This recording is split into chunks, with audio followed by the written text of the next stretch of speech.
নোটে শাক নিয়েছি, এটা সেদ্ধ করে নিয়েছি।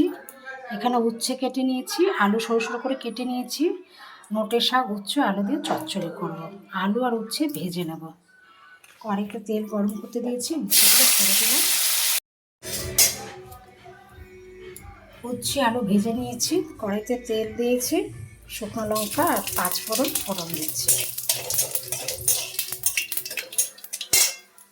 এগুলোকে দিয়ে দেবো একসাথে।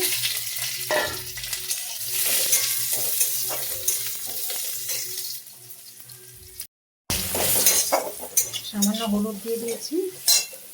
এবার শাকগুলো তুলে দেবো।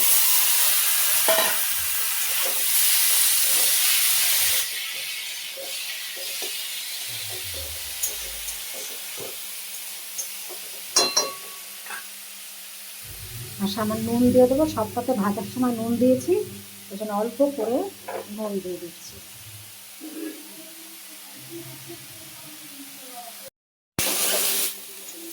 শাক ভাজা হয়ে গেছে, মানে চচ্চড়ি। তোমার হয়তো সামান্য একটু চিনি দিয়ে দিয়েছি, দিয়ে এবার নামিয়ে দেবো।